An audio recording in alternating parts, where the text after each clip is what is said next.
Good evening, everybody, and welcome to Commentary's Magic Stream on today's Sunday, February 25th, 2024. I am, as always, Grandpaws. Big Cheese. Arcat. Ivory, and I'm not last this time because there's someone else with us. It's Slogfest time! It's Microslog. Slog-ish fest. Sloshkinest. I believe the official term was Slogant Fest. It is Slogfest. And Pancake is awake!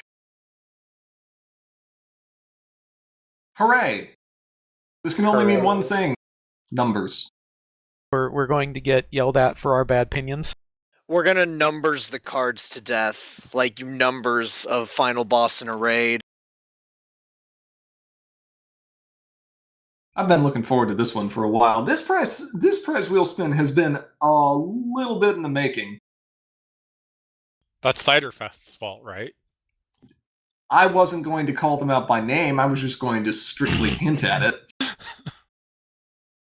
Or That's a unspecified con's fault. sure is. All one convention that it could possibly be. Not That's that we're exactly right. naming names here or anything, because that's just not how we do things now, is it? Nope. Sure is. Anyway, cider. Milwaukee. So Sorry, we got what? You're bring the So where- entire city of Milwaukee into this. yeah. So where's the new location of Continentals again? We will find out. That's also a thing. We'll see. They're not gonna listen to this. Probably not. Okay. It's been a little while since we've done a Slogfest, so let's quickly review.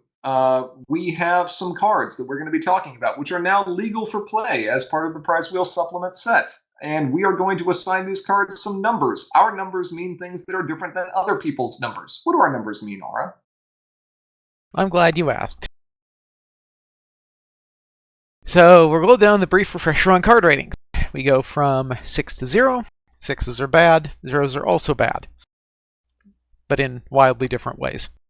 Most cards are going to land in the 1 to 5 zone. So up at the top here, we go from having not just game impact, which is what we normally talk about, but to the point of having meta impact where other decks are reacting to the fact that this card exists in the meta, because if you're running it and you run into a deck that's running it, you're going to have a bad time if you don't do something about it. And then we go down from there into cards that merely just are like really good solid cards within a particular game. And these go down, in basically just descending impact to the point where you get to ones which are just like, yeah, that's a card. I guess it just, happens, I guess, in the course of playing a game. Maybe, you shouldn't be using that and pick something else. Of course, zeros all the way at the bottom are cards that are just so incredibly bad that if you're running it, it's almost certainly a mistake. Right. Something that is actively harmful to you by taking up a card slot in your deck instead of being literally anything else. Has Sithrock disproven that Magic Arena should be on that list?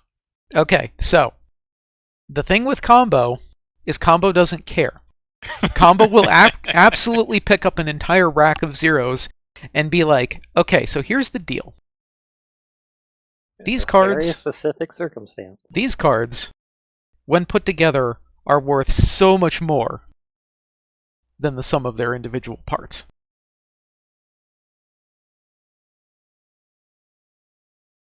Yeah, it's technically true. I mean, Godot would like to suggest you change your rating of Sphinx. I happen to agree with Godot. He can suggest whatever he wants. It's a good thing that we rate on a number scale and not a letter scale. It's S tier because it starts with S. That's all he means. I mean, And this is true. can't argue with that. Okay. Well, no place to start except the beginning, so let's get started. As a reminder, though, with the exception of the ratings at 5 or 6, the ratings we're talking about here are not trying to predict whether or not the card is going to see play in the metagame, the core metagame, nor are they trying to predict if people are going to run or experiment with them. We are talking about in any individual game, if you play this card in your deck, what is the impact that card is likely to have on the game? When we get up to 5, the card's impact is high enough that it will probably end up having a notable effect on the meta, and when we get up to 6, it will absolutely have a definite effect on the meta because it probably won't be there very long. I don't think we've ever... well, Aura has predicted a couple of 6s. I may have predicted a 5/5 at one point. I believe that. I don't think I've predicted 6s. I think if I predict 6s, I've done something wrong. If you 6s. specifically predict 6... 6s generally get banned. Well, yes, I mean, I'm just going to point out that little conversation in Discord where Curse is just like, wow, this thing's got like a 15-something TIA rating. I post the gif from Hot Fuzz just being like, shame? Yep. Sure is. Okay. Ara, you want to take first one? Or how do we want to do it? Yeah, sure. Okay. Alright, now we can get rid of the monitor. I didn't plan far enough ahead to like put the cards in the monitor. That would have been fun. It was cute. I like the pony. It was very good. So take a look. She's in a book. It's Reading Rainbow Dash. Alright, 2 power, 2 cost, 3 rec. Rainbow's a Pegasus. I'm shocked and appalled that she's a Pegasus. Meticulous 1. When you put a card on the bottom of your deck, you pay 1 action token less to play your next card this turn to a minimum of 1. And Rainbow... I thank you for specifying, because when's the last time we saw Meticulous? Last week when they streamed? Yeah. I mean, on a new card, but sure. Wasn't there a Dr. Hooves at some point? Yes. Yes, there was. Anyway, continue, Aura. And Rainbow would like to know, or like you to know that, just like Twilight, she is an egghead. Her head is not egg-shaped, so I have no idea what she's on about. Anyway, nerd! That's your rating for this card is nerd? You know what? That's actually funnier than what I had written down, so yeah, let's go with that. Nerd out of 6. Nerd out of 6.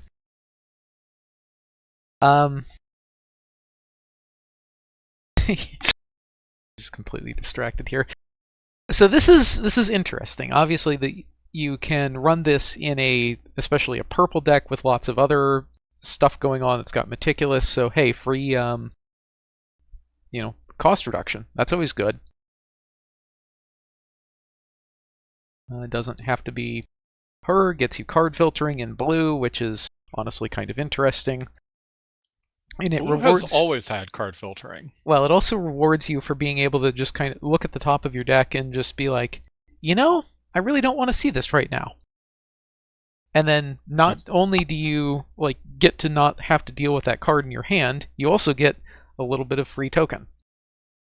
Yeah, the decision of Meticulous here is a lot more interesting. Because if you want the card on top, you don't get the discount. Yeah. Normally you're looking at Meticulous as a way to get rid of something that you don't like, and getting rid of that card is in and of itself the win, right? In this case, getting rid of the card is just the icing on the value cake that is getting the AT discount.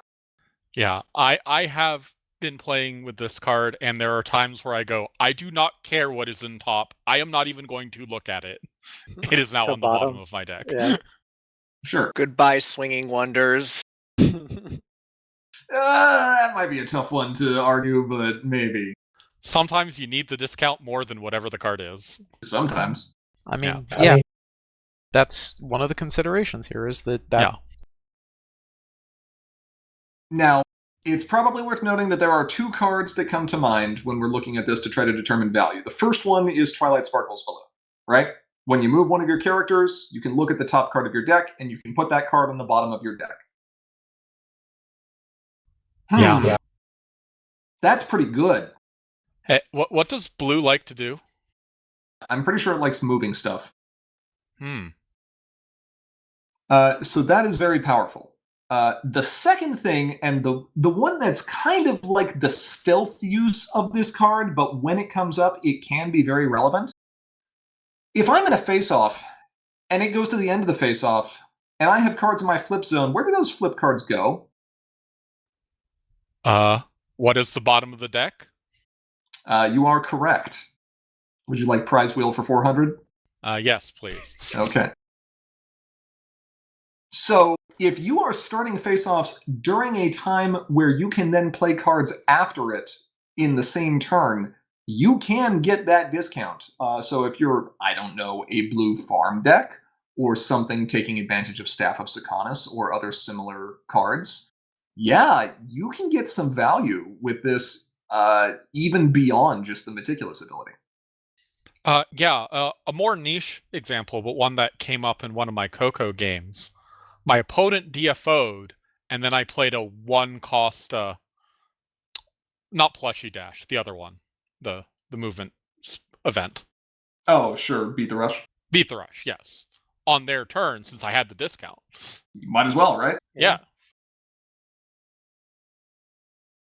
Overall, anytime you're going to sit there and talk about value in terms of like AT value being gained, the card's probably going to score pretty well. I've got this thing at a 4. 4. 3.5. I'm going to break the trend here. I think this is a good solid 4. Yeah, it's very good. She's a 4. I could be argued up, but I'm leaving it at 3.5. That's fair. So you couldn't be argued up. All right, next one. Yeah. Yes. We're looking at Buffogren this time. Thanks to Animoy, by the way, for calling out the trait on this. It can't be a critter. Critters talk. Or critters don't talk, rather. Buffogren, high impact halitosis, 2 cost, 2 power, 1 orange wreck, ally. When this card enters play, each player discards a card. When a player discards a card for the first time each turn, that player puts the top 2 cards of their deck into their discard pile. So now your hand destruction also becomes slow deck destruction over time. All right. Interesting. Able to be played very early. If we were giving ratings to this card based on like Harmony format, I think this would probably rank higher, as Orange Luna looks at this and says, ooh, spicy. Orange Luna says, you wanted a 2-card opening hand? Sounds nice. Yeah. That being said, the use of this card is obviously going to be, either synergizing with other discard or attempting to remove all the cards in a player's deck, which we've seen recently with some of the mill decks. The fact that each player still gets to choose which card they discard is both a blessing and a curse. It's a blessing because it means that you can pitch the cards that you want to see. So if we're talking about the more traditional Reanimator decks that are running orange-white, yeah, this can be okay. Ditch the thing you want, right? Get some value out of it. And then mill. Which you may also want, right? However, for your opponent, they'll also get the choice of what to discard, so you're never likely to hit the single most valuable thing in their hand. It does also only trigger the first time each turn. Trust me, that's necessary. We did little research on this otherwise, and orange-white was going to be very gross. I mean, Buffogren is already kind of gross. Yeah. Just look at him. Slimy. It's fine. By itself, probably minimal impact, but in the right circumstances can provide some good value. His hearing's so good, he heard that. You're going to regret that later. Probably so. I'll hold off on my rating until other people give their thoughts.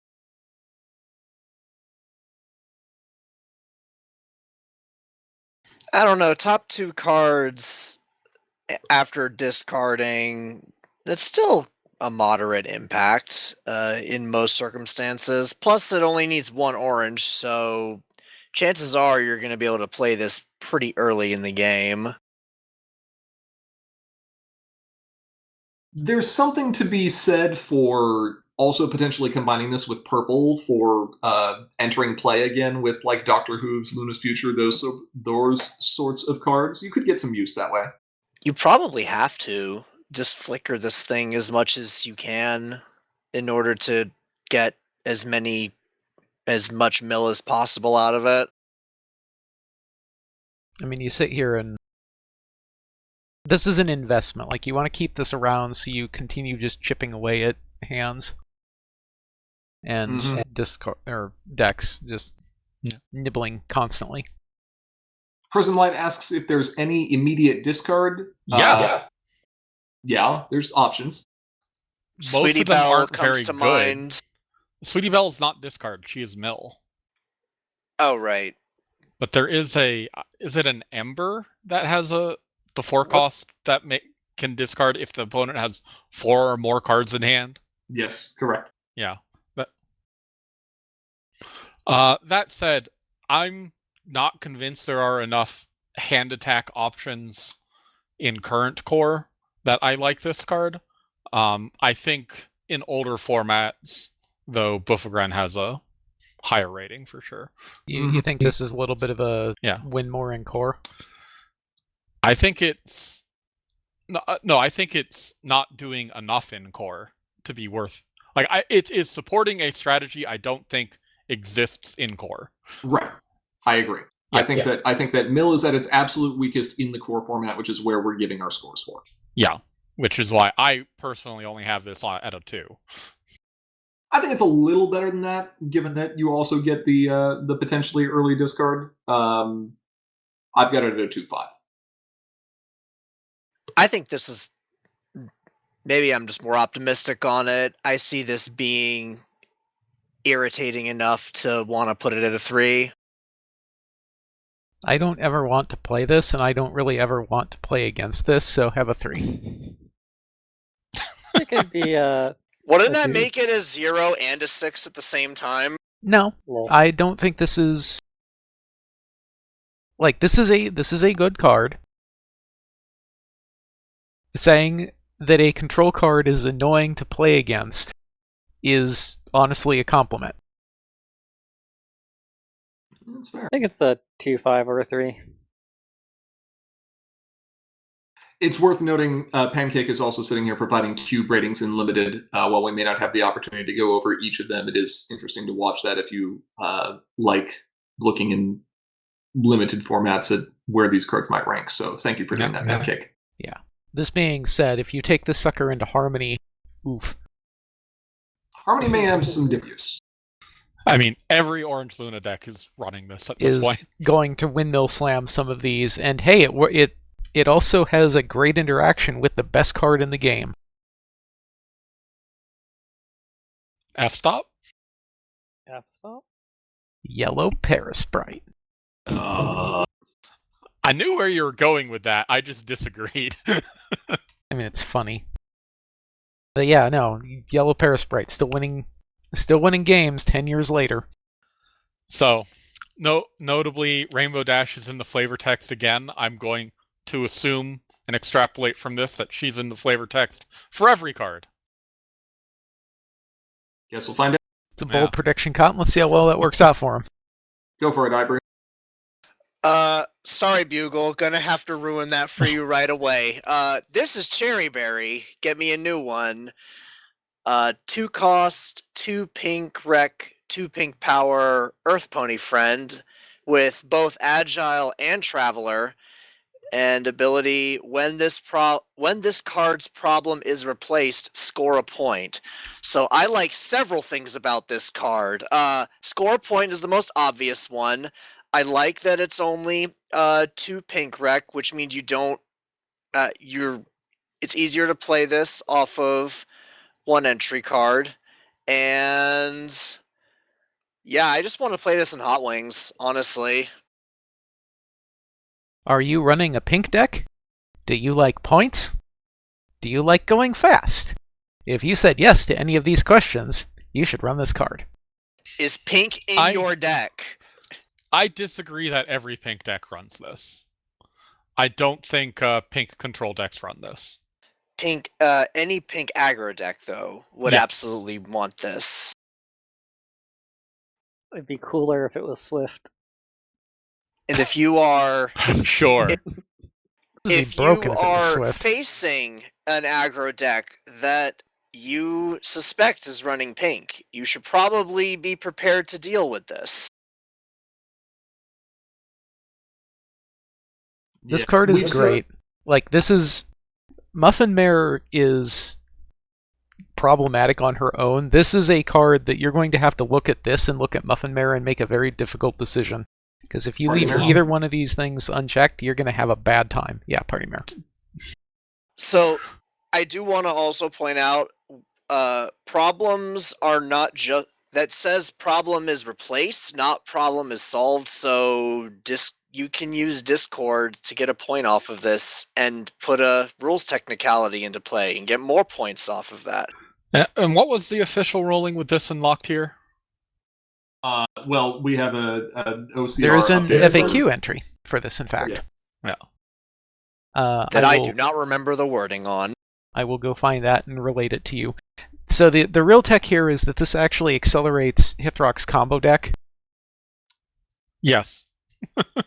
Well, one of Hithrock's combo decks. Specifically the Firewind Ready combo deck. Yeah, but that's Harmony, and we don't care about Harmony. To answer the question about how does this interact with You're Locked In Here With Me, the FAQ says that when it is not a dilemma, when it's just, on the top of your problem deck, Cherry Berry does not work because You're Locked In Here With Me replaces the replacement. So Cherry Berry doesn't actually see the replacement because it doesn't happen. Yeah. So please don't do that. Now, No, if it's people are going to do that. now if it's in play as a dilemma, then yes. And then that would also be true with Stained Glass Tribute, I assume. Since I believe it's the exact same wording. Yeah.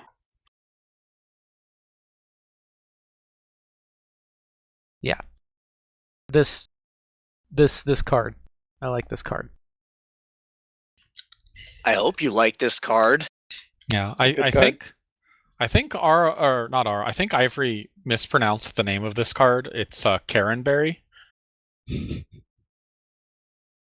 It's a little Karen, yeah. A little bit. That being said, Karen gets a 4. Yeah, 4. 4.5. I'm going all the way. I think this is a 5. 4. All right. This is the shot in the arm that I think pink aggro needs to be effective. Certainly made point- my pink yellow aggro deck better. I'm going to point to Elfin Pen's Coco results as my evidence. Yeah, kinda. We'll get there. Okay, Next. Cheese. Yeah, Why do we keep printing cards with this doofus on it? I don't know. Yeah, That's why a do question you? for you, Ara. You made that. Trenderhoof, Bespoke, Friendship. 223, depending on what order you want to use. Players can't play friends with the same name as another one of their friends in play. And main phase, exhaust this card in bay 1 to choose a friend, then banish each other friend with the same name as the chosen friend. So, if people are playing a lot of the same card, it clears them out. Or if both players have the same card, then now only one player does. Don't forget that tokens have names. Yes. So Yes, I'm not. Tokens do have names. I probably would not run decks that would run this, but I like this card simply because it dunks on the traitor. It Yeah. dumps on Critter. It does. I will note that I can still put all the unicorn tokens I want into play and still be running this card. That's fine. It's just when my opponent also starts running a bodyguard, then I'm sad. You can't have Yeah. that. It is actually somewhat relevant for certain decks to rely on the same number of friends, or the same types of friends. Like, for example, when you run up against the Celestia combo deck, right? The Celestia Mistmain deck. That thing was basically built around just getting as many AT generators as it could, and it would find those same AT generators again and again. Well, now you can't necessarily do that. I mean, this is also cute because you have to get rid of this before you can do Mistmain cycling. This does stop Mistmain cycling entirely. Blue, I get tired of seeing Plushie Dash number 3 in every single game. I get really tired of seeing Plushie Dash number 3 in every single game. So stop it. Why are you calling me out like this? I'm calling you out like this. Or the ever dreaded stop fighting one of your friends and then triple Gallus and Silverstream into play. That being said, this thing's going to get stopped fighting, so they're still going to do that anyway, but you're going to feel like you have an out against it. So who's going to run this at the Harmony tournament at Babs? Or not the Harmony, the Highlander tournament.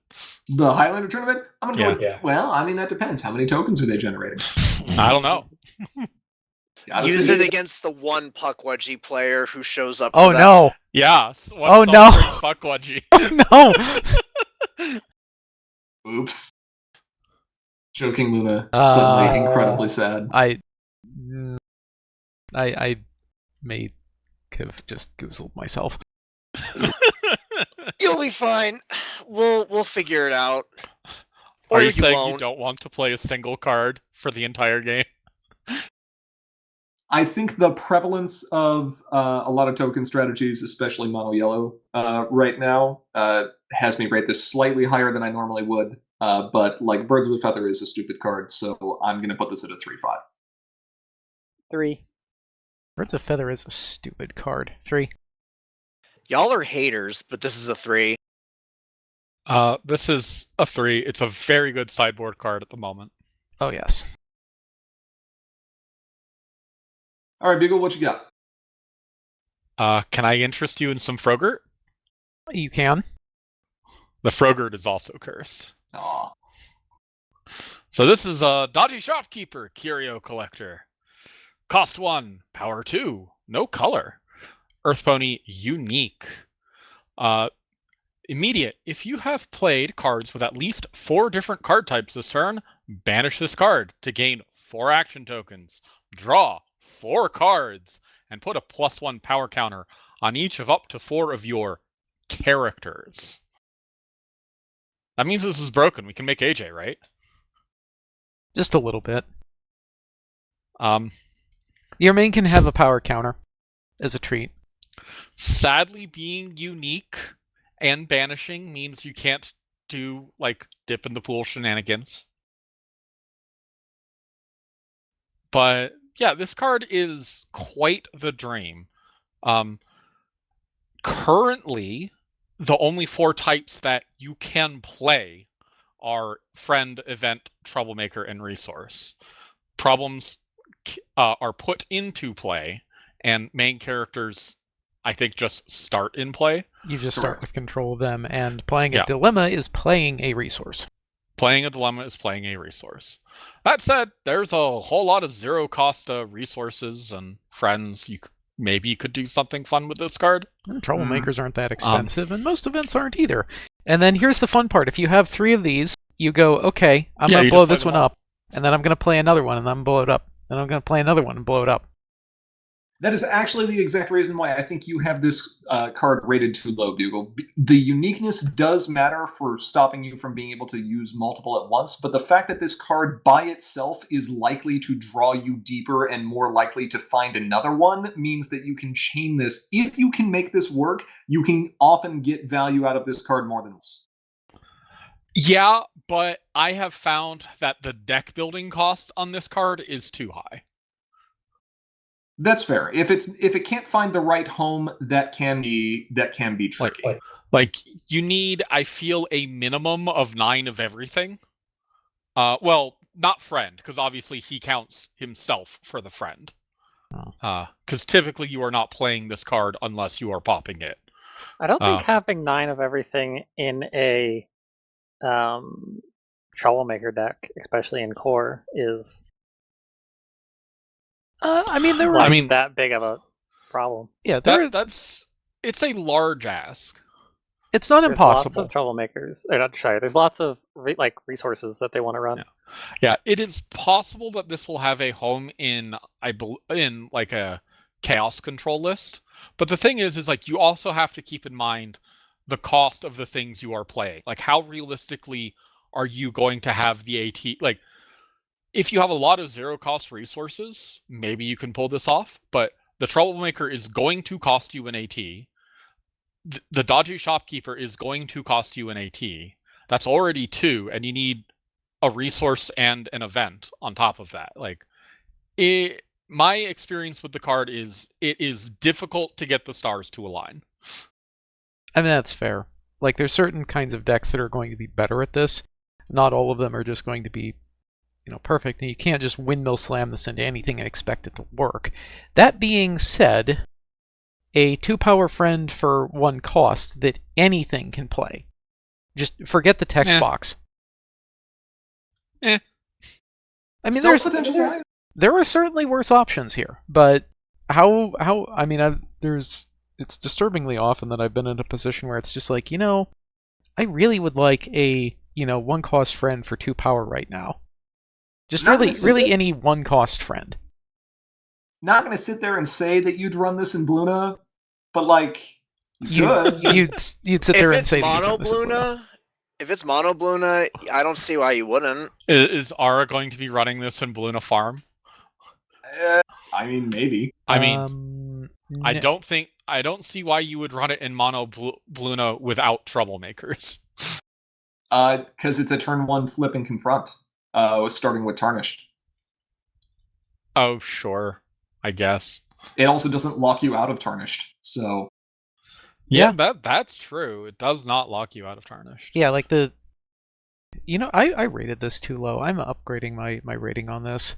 The off-brand uses of this are actually significant enough to me that I think that alone means that you may consider running this. Just forget the text box. It's possible.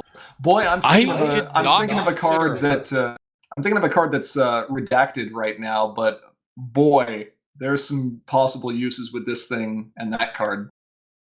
I think you have actually convinced me that this is a 3, but not for anything that has been actually said. Just confront to flip mains. Yeah. Yeah. It's good.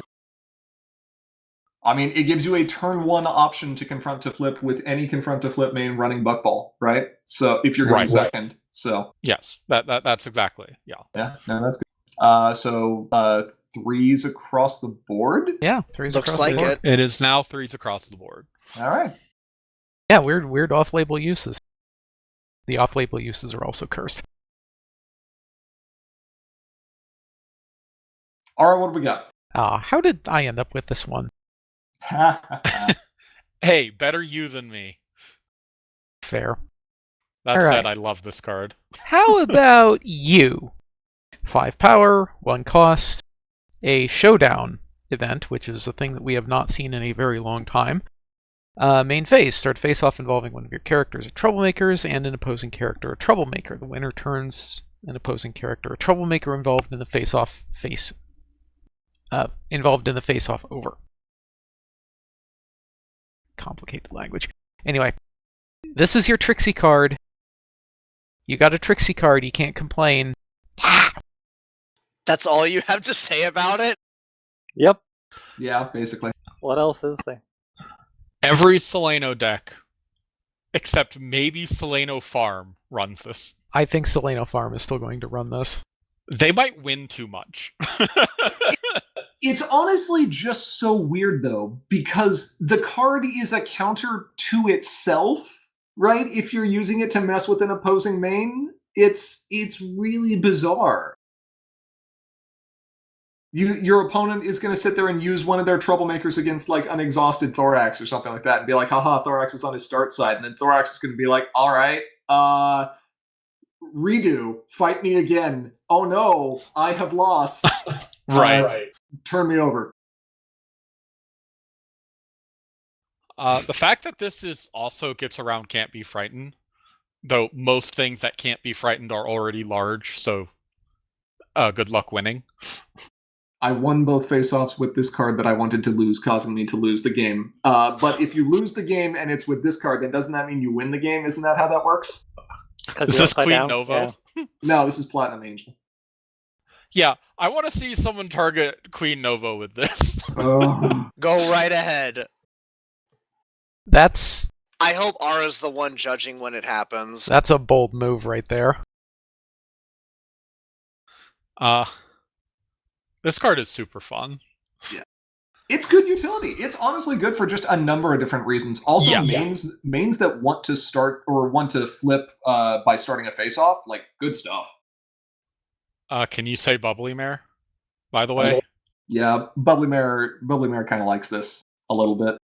Yeah, Bubbly Mare and Seleno are both looking at this and rubbing their greedy little manipulatory limbs together.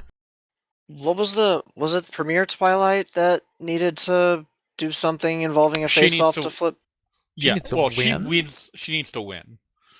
Yes, actually, so, like, choosing a rainbow, right? The competitive rainbow, and then losing the face-off somehow would be very funny. Actually, I really like Ivory's point about Twilight, as it is literally impossible for your Twilight to not get flipped over if she's on her start side when you play this, because you either win the face-off, turn the opposing card over, and then boost Twilight as a result of having won, or you lose the face-off and your opponent has to turn Twilight over. So this is a 1 AT Twilight turns over. Yeah. And then if you win, you exhaust her for social obligations. Right. All you goofball Harmony players who are still running antisocial Twilight Farm.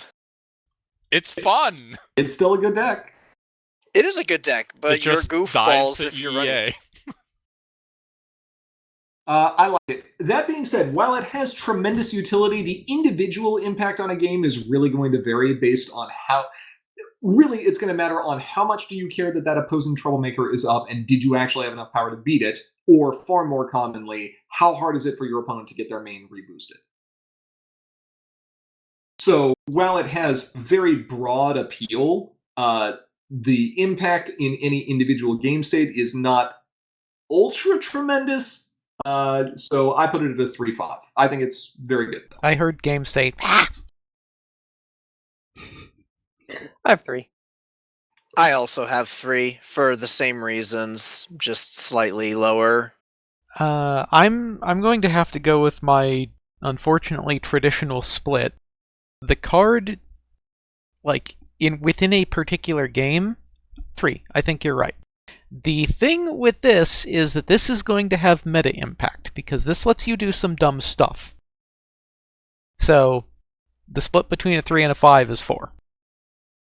It's true.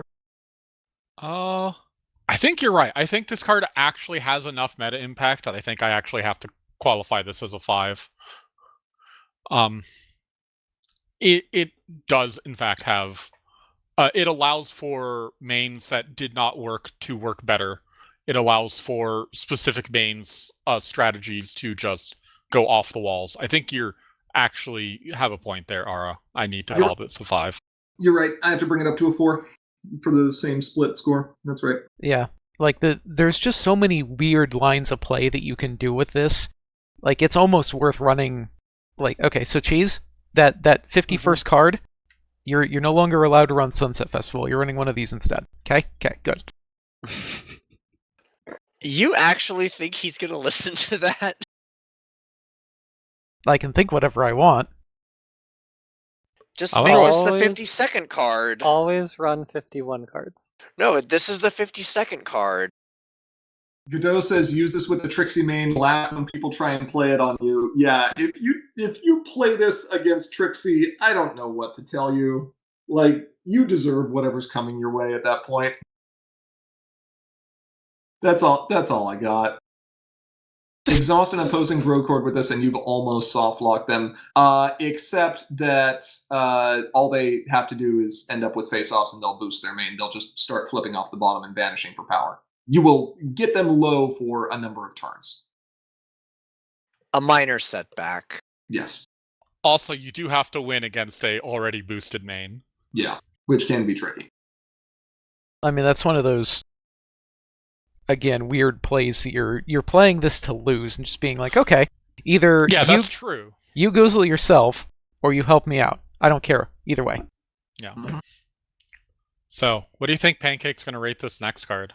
This is so spicy. Like, I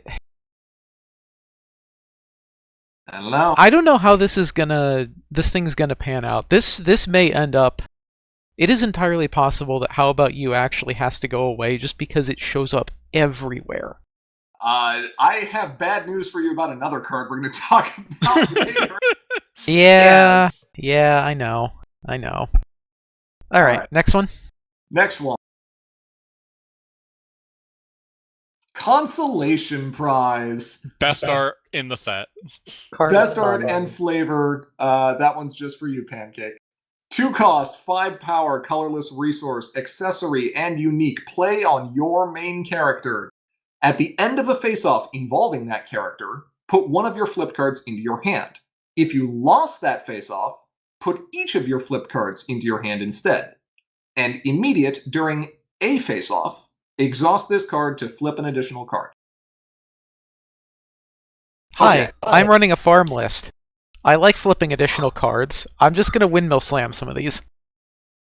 It goes in every farm list. It is playable no matter what the color is. It has a high flip. At its absolute base, you have an extra flip per face-off per turn cycle. Or extra flip in one face-off per turn cycle. And if you're using your main, it can provide you with card advantage or at least card reclamation if you're having to spend cards to be able to win the face-off. Ooh, look at that rating from Pancake, though. Cube rating 6. I don't know if I agree with that one, but that's okay. I understand why, though.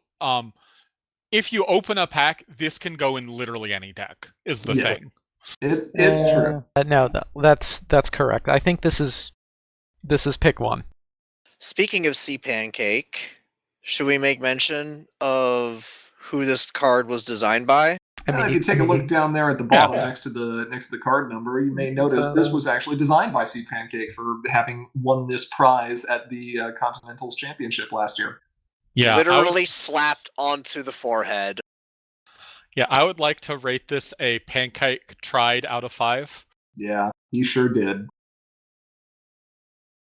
I also have to just really appreciate Pancake with rolling with the flavor on this one because this was too good to pass up. This could have been interpreted as bullying, and I mean, it is a little bit, but like, you also get this card as a result, so you gotta take your lumps, right? It is literally a consolation prize, yes. But yeah, definitely kudos to Pancake. It was yeah, this is a fun card. Laughing with you, not a laughing at you. Right, correct. Also, if Farm doesn't win now, it's entirely your fault. Okay, so the question is, does Feathers take 3 troublemakers out to run this? She should. There's a lot of things Feathers should do with decks, but then they're not Feathers decks, and that's okay. The only thing keeping me from making this a 5 is it is probably only going to see play in Farm, and Farm is already good, so I don't see this change. I mean, maybe it'll push Farm just higher. I don't think it has meta impact is the thing. I think it might. And the reason I say that is one of the key things that was problematic about a number of farm decks is that many of them played in different ways. And there were mains that were considered viable and mains that were not considered viable based on how many supporting cards they had. The fact that this adds another excellent supporting tool that also provides farm with one of its most desired resources, which is cards in hand, is likely to broaden the meta in terms of how many different farm decks are viable. And more than that, more than just that meta impact, we have never had a card like a resource, not a dilemma, mind you, that just can give you an extra flip as a single face-off that isn't, a friend or something else, right? Orange wouldn't play its resource because it was a dilemma, and all of the extra flip friends are, friends. They can be disrupted. Resources are harder to interact with. Especially a resource that's on a main. Especially in a deck that is running staff. In a deck that's running staff as well, so you get extra sources of this. So it might. I cannot think of a single deck that is not going to be at a tremendous advantage if it is choosing to run this card and puts this card into play, and I think it's going to have a meta impact. I'm bumping this up to a 5.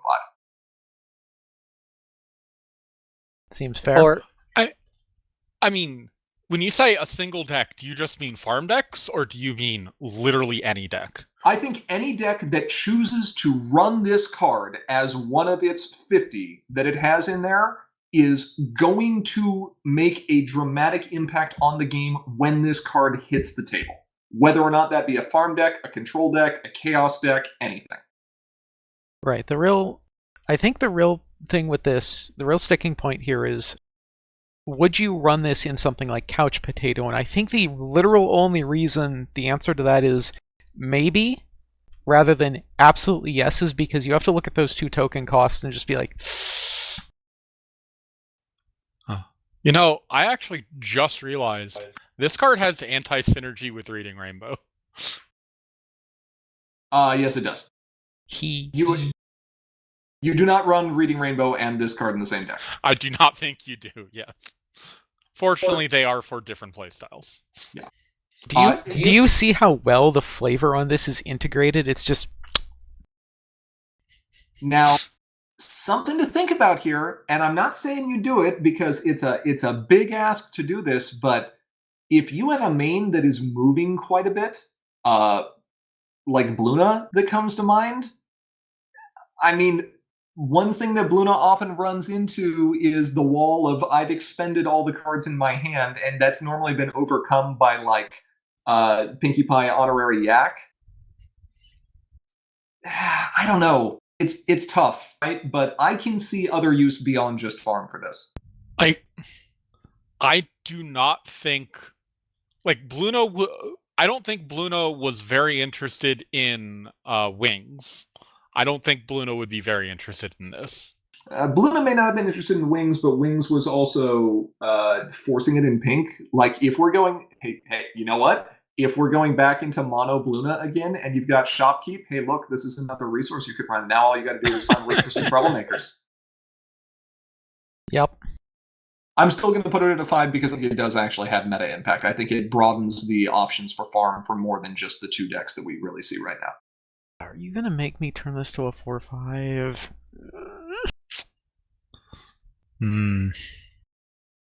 Alright, fine. You've successfully argued me up an entire point. I wasn't expecting to go up a point. Yeah.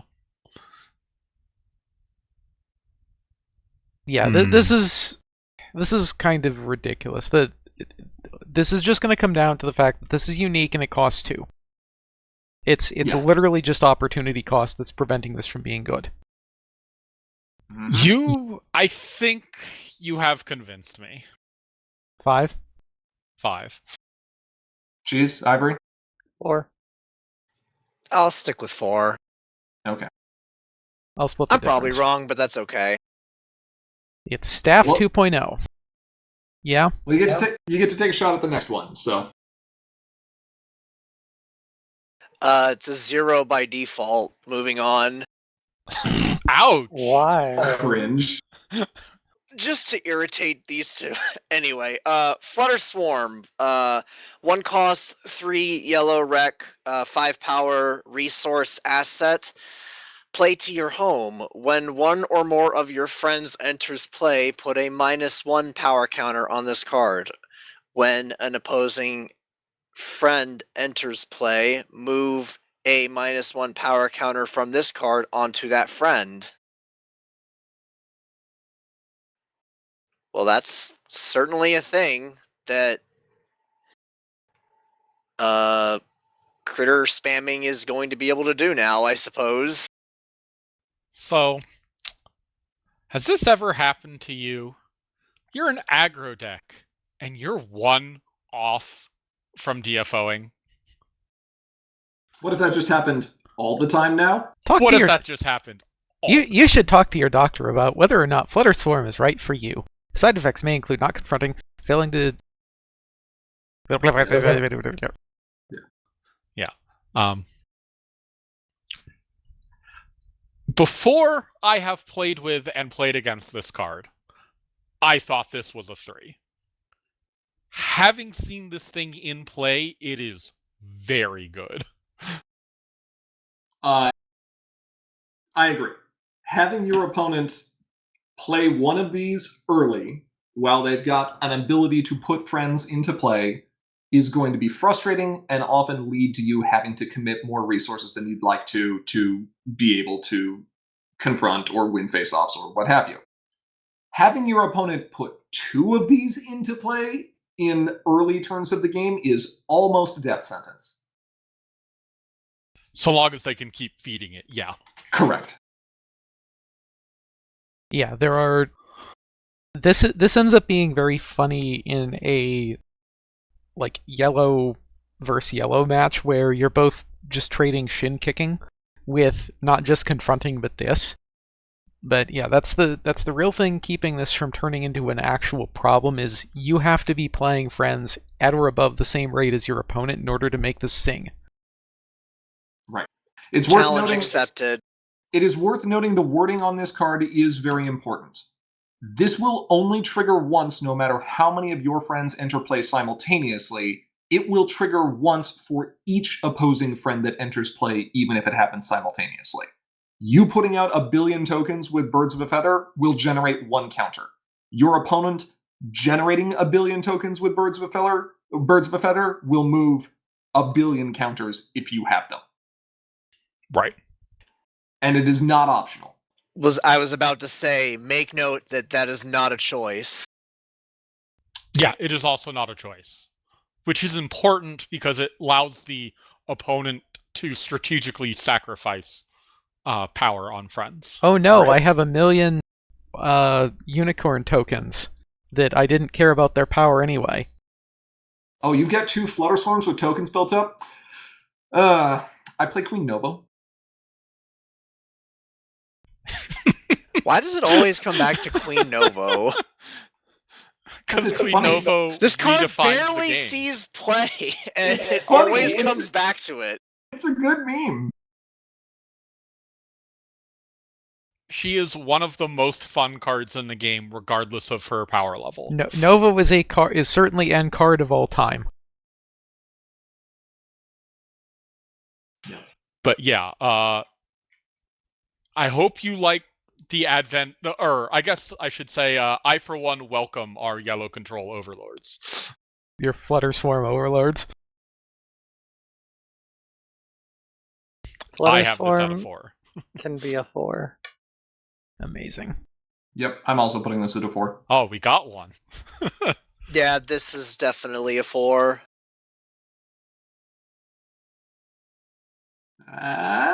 Nope. 3-5. 3-5. That is the second all 4s except for R is 3-5.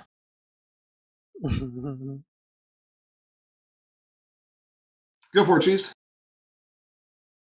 Okay. Staff of Sameness. Play to your home. At the start of a player's turn, you may exhaust this card to choose a player and a problem. Till the end of the turn, that player's confront requirements for all other problems are equal to that player's confront requirements for the chosen problem.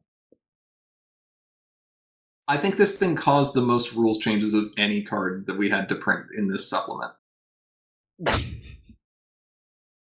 Specifically, it caused the most OCR changes. Fun. Oh, because, yeah, it changes This the same thing as costs versus what you pay. Yes. Correct. This Other required card, this required reinterpretation of some rules. but it's fine. I think it is worth going over some cases. Yeah, so this card, like if you're a control player, you might run this card because you have high confront and you want all of those dilemmas and problems and whatnot to have, like 9 or whatever to confront. It'd be a shame if all of your problems suddenly had 10s on your side. Right. Are there any of those in core? Opposing 10? 10? No. No, I you don't know know if there's what? any 9s. There's Um, one 9. There's one 9? Yeah. Well, asterisk. Asterisk. Yeah. Asterisk. Yeah. So there used to be cards that would be like you need or that problem's confront requirements are reduced by 2 or whatever, Right. which is not the wording that is correct. The wording is you need minus whatever to confront. Right. So I think all of the OCR stuff has been updated to, or I don't know if we've actually gone through and done that yet, but Yeah, we have. There's Okay. 5 cards that got hit with that change. Basically, they'll work just like you expect. The important thing to remember is that you never actually change the confront requirements away from what's printed on the card. And how does Eccentric work? So Eccentric works the same way. Eccentric just messes with how much power you need to meet the confront requirements. It doesn't actually change the confront requirements itself. So if I have a 7 with Eccentric 2 and I exhaust this for my opponents, it is still going to be a 7, not a 9? Yes. Correct. The other problems all get turned into 7s, and then those are affected by whatever Eccentric or other abilities that mess with the amount of power you need. If my opponent uses one of these and I use one of these, what happens? that's Timestamp. fine. The judge cries. No, it's just timestamp. Well, does that even? It's most recent. Most recent takes precedence. Most recent takes precedence. So then it would defer to the non-turn player. Yeah. Yes. So, yes. Yes, it would defer to the non-turn player. That's correct. Yeah. Your turn player's effects first, then non-turn player. Yeah, they're not dependent on each other. They're independent of that. So the ordering of these doesn't change the effect. So it just goes by timestamp order. Okay. And you So- always go most recent to oldest. So the aggro player is sad when the control player uses it on their turn. Correct. Yeah. This card's fun. It's a weird one. There's funky stuff you can do with this. I like the idea of playing a billion dilemmas and using similar duplexes and having a searching high and low or a concerning QD mark. That seems fun. This is also just a reasonable answer to dilemmas that are not in play yet. Yeah, it is. Yeah. If your deck is built for that. Yeah, my opponent plays a 5. Good thing that's still a 9. Have fun. Yeah. Yeah. This gets amusing in Adventure or Harmony when you've got Industrial Revolution and potentially an Anthem effect on critters. Also searching high and low, and you're just like, You can also play Confront Chicken. It is. Yeah, you can. It's also worth noting that if you can color lock your opponent and your opponent is playing like dual color problems, man, you can hose them. Yeah. Or just their off color, right? Like Right. Yeah, it's weird. But you will not be able to use this in like a one-turn kill combo deck without some hasty resource shenanigans because it triggers at the start of the player's turn. Right. That said, I want to see more of this card. I haven't seen enough of this card to get a full grasp of what I think it can do. This could be a 4 and I am undervaluing it, but I am putting it at a 3 currently. I've got it as a 3 as well. I think 3 is correct. I also have this at 3. 3. I'm writing this down as a 4. This is going to be really annoying if you run into it.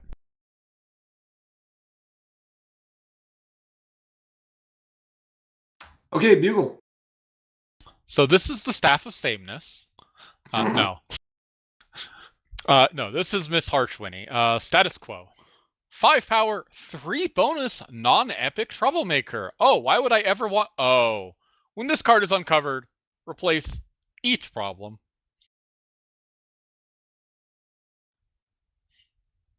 Would you like a colorless problem replacement?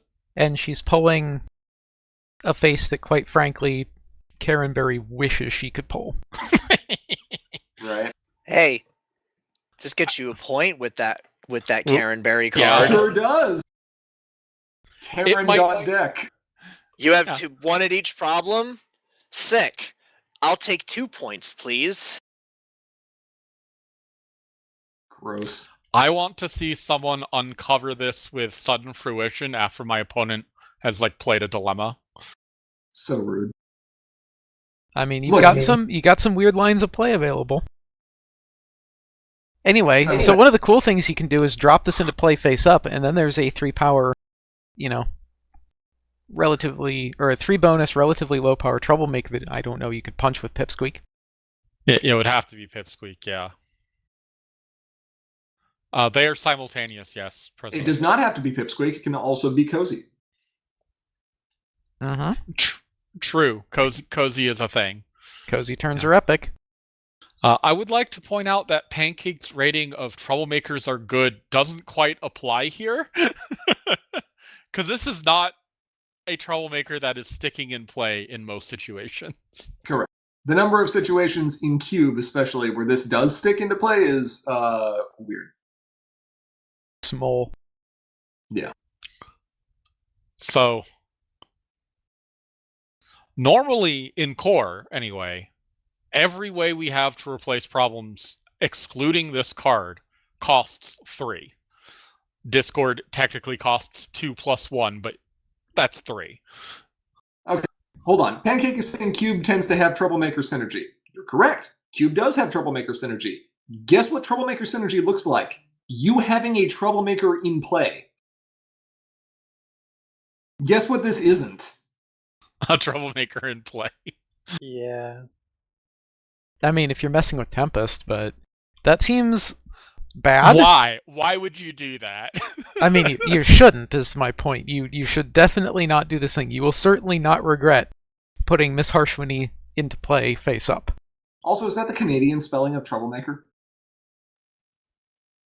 Probably unintentionally. Maker? Sure. Hey, the Canada card's coming up. Chill. Okay, it's true. But yeah, a 1 AT problem replacement for every problem.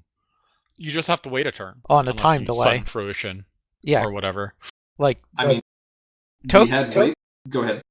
Tokens are precious, but time is even more precious than tokens. Mm-hmm. Yeah. We had resource removal on a Troublemaker with a 1-turn delay, and that one had an additional AT cost. This one doesn't have an AT cost, but still has the 1-turn delay. It's interesting. It's at least going to have some impact on the game. I'll give it a 3. Also, if your opponent manages to prevent the problem replacement somehow, and there are a handful of ways to do that, you might goozle yourself. Yeah, for non-pink decks that do want problem replacement, I can see them considering this card. So I also have this at a 3. I have a 3 as well. Jeez. 3. 3? 5. It says 3-5. I'm 3. I'm giving this No, 3-5, yeah. Yeah, I'm giving this a 4. Yes, it's on a 1-turn delay, but being able to just blow everything up, kind of good. It is. I don't know that you'd run a rack of these, but 1 or 2 of these certainly seems relevant. Notably, these are bad for busting through epic troublemakers. Yes. Yeah. Well, double epic Troublemaker. Yeah, double. I Yeah. should specify, As Prismlight says, you can still use this if you burn a dilemma. And that might be worth it. Yeah. Yeah, maybe.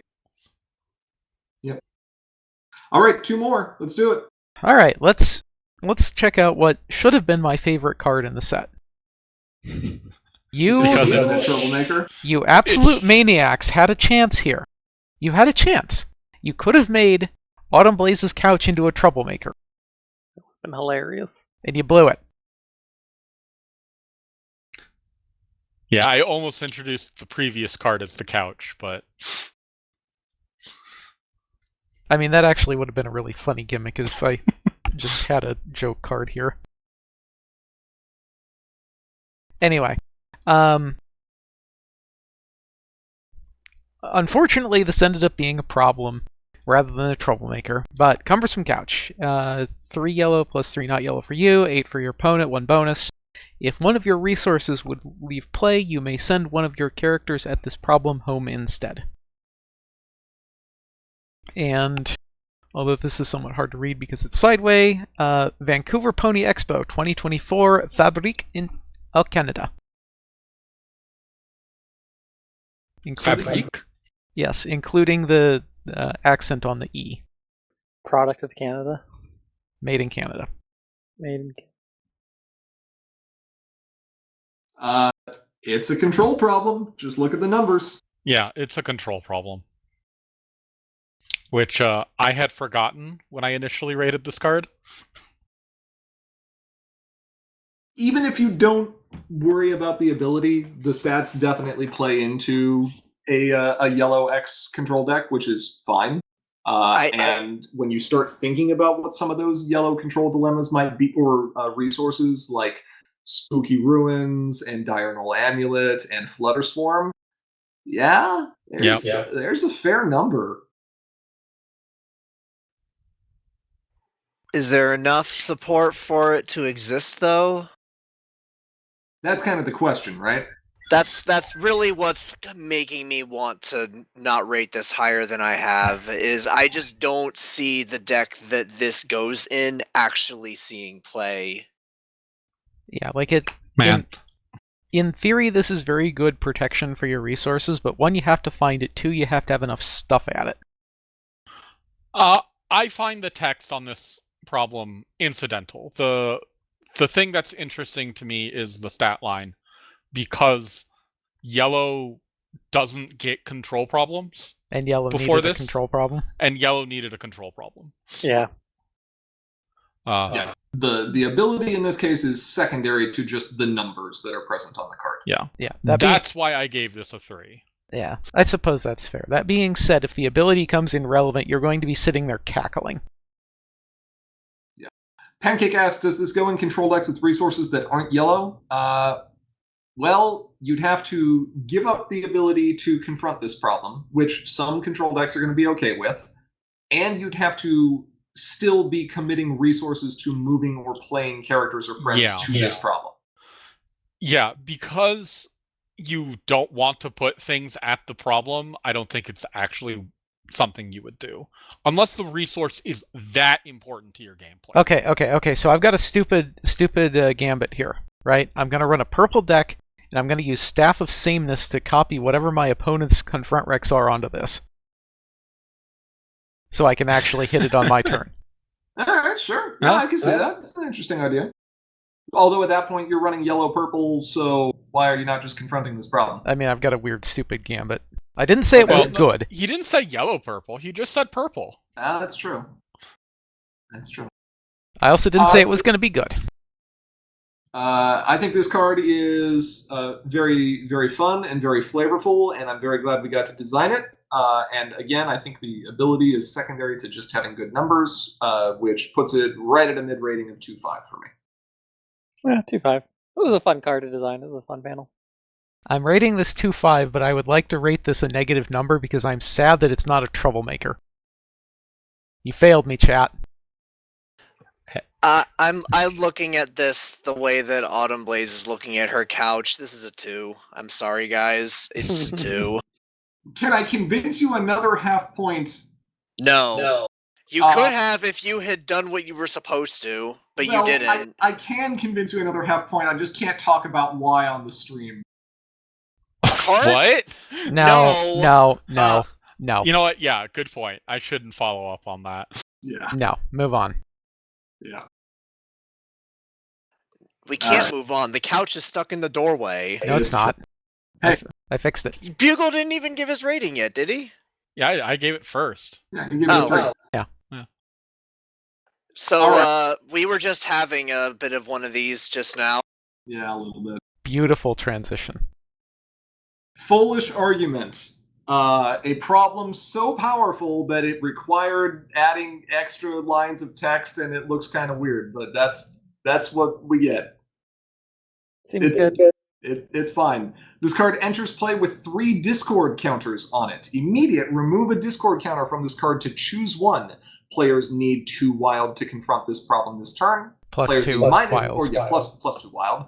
Players need -2 wild to confront this problem this turn, or increase this problem's bonus by 1 this turn. And it's a 7/7/0. Plain and simple, this card does not have like wacky game activity like synergies or interactions or stuff like that. It is a very simple problem that doesn't grant your friends or characters any extra abilities or generate card advantage or stuff. It is merely the numerically best problem you can possibly have in any situation at any point in time, so long as there are counters on it. And because of that, it is the best problem that has ever been printed, maybe with the exception of Trading Traditions. I was about to say, you need to qualify that with 1 or 2 cards. I got there. It's the best problem numerically. Sure. I still think the band problem would like a word with you. Yeah, maybe. And blackmail might also want a word with you. Yeah, the set of contenders for the throne here is small. Like, maybe 5 problems. Buckball's honestly up there. Buckball has meta impact, and I will fight you about that one. And that's fair. I don't think anyone's gonna fight you on Buckball's meta impact. Just like no one's gonna fight you on this card's meta impact. I'm gonna fight you on this card's meta impact. Did you read the title? The number. Are you a sure you mole? want to do this with me, Ara? Don't call I've me a had sleep dictionary. and you haven't. This is true. He's got you there.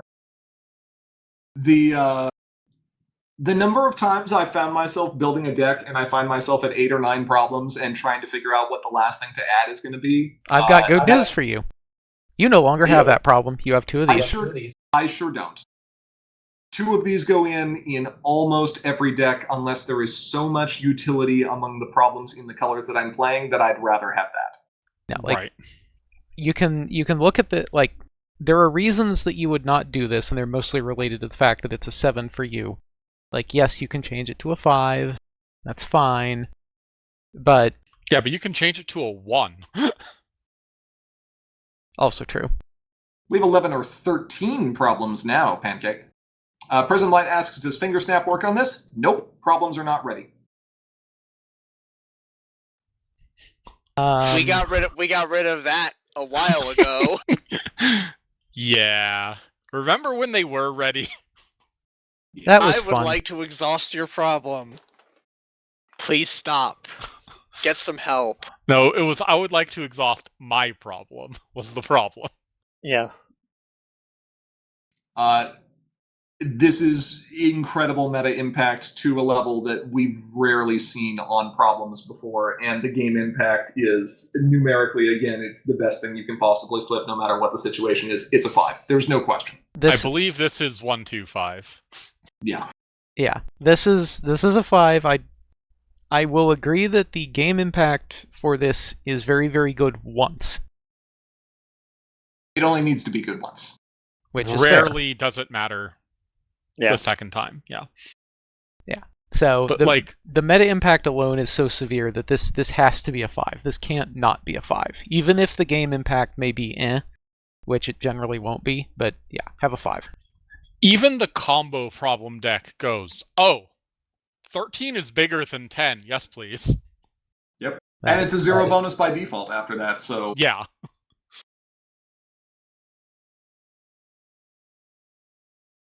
Should have been a Okay. starting problem. It's a 0. Not enough text. Could you imagine if this was a starting problem? Not Gross. allowed. Right. Not allowed. No, this is a 5. Yeah. Okay, hey, that wasn't bad. Hour 15 for like 12 cards or something. Don't we have another 100 cards somewhere? Not yet. Not yet. We're gonna do it right now. Next card. Nifty ball of soot. 5 power, 6 cost, 9 red. I can't read this text. Someone else take over. Yeah, this card allows me to take 2 cards from my deck and put them into my hand. That card got banned a lot, or never saw the light of day. Yeah, it did not. Thank God.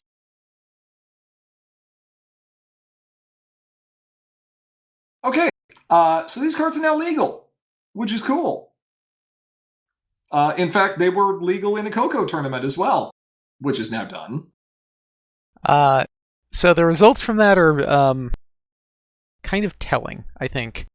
The Princess of Family's back. She's got point acceleration, Yay. which is appropriate because we just passed over Valentine's Day. Hearts and Hopes Day. True, Hearts and Hose Day, yes.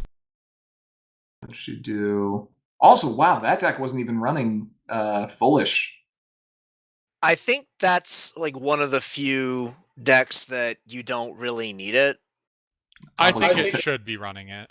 I'd still take out Moving Out. And maybe one Rolls Maybe. Technicality.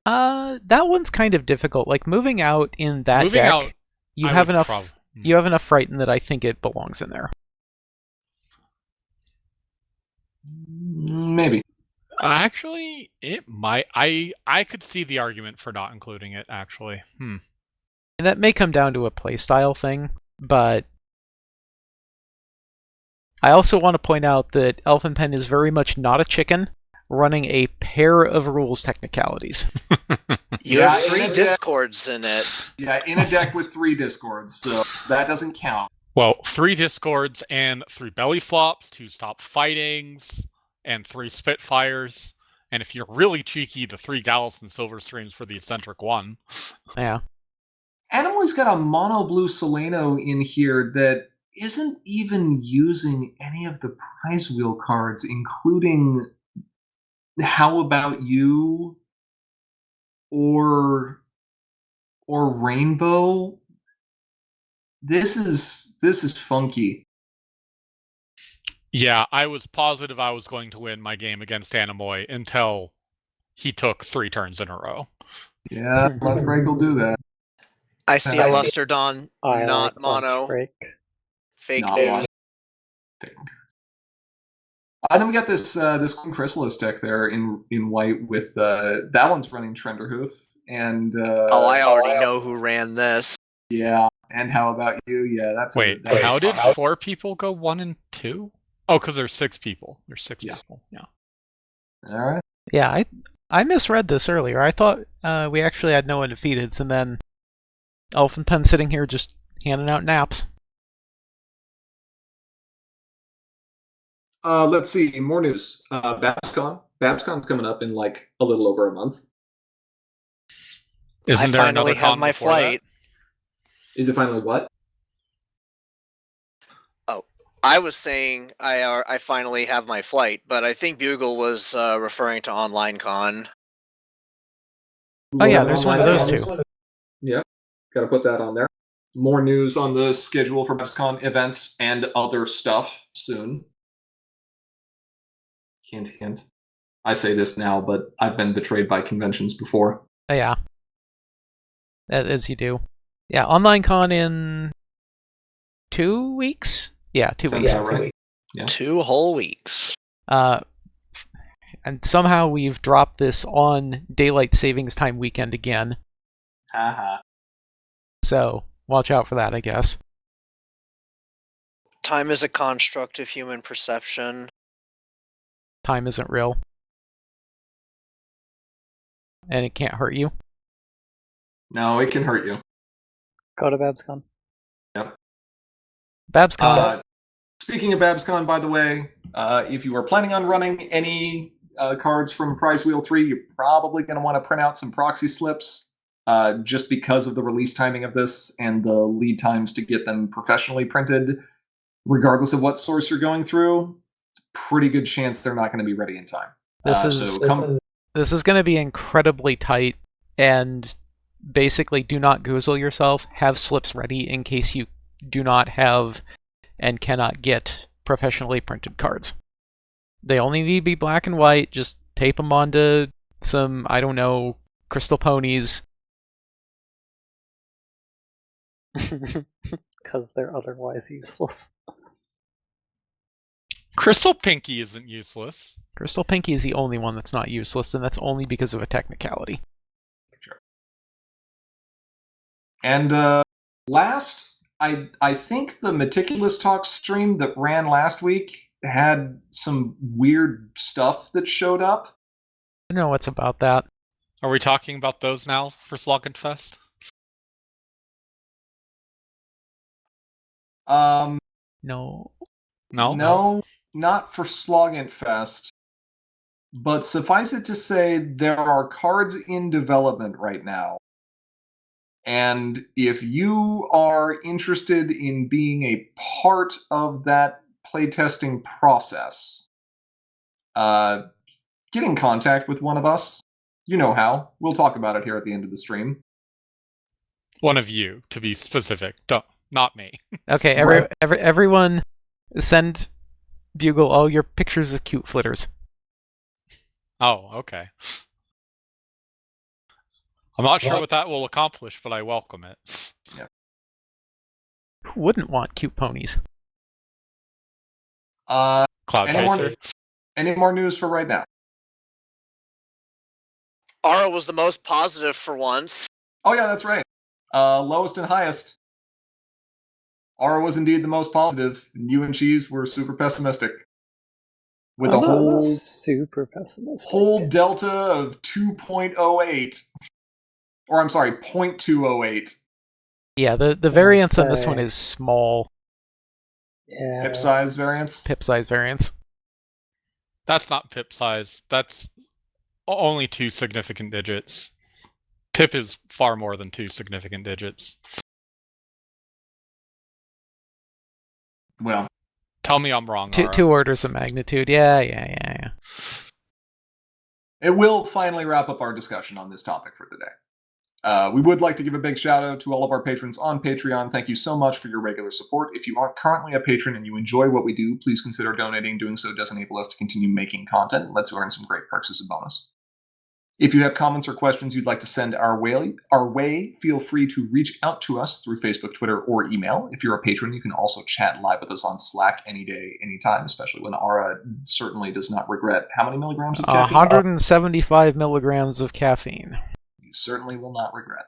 I'm actually not. Per cubic foot?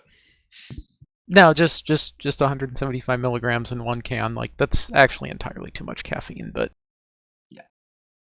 Finally, if you are looking to watch any of our previous videos, including tournament recordings, you can find them on our YouTube channel, linked just below the stream. With all that said, thank you to each and every one of our viewers, both here now and watching this recording later. We are, as always, Commentary is Magic. I am, as always, Grand Paws. Big Cheese. Cat. Ivory Starlight, and... It's no longer Slogfest. It is no longer Slogfest. Special. Thank you for joining us. Bye. Looking forward to seeing these in action. Bye.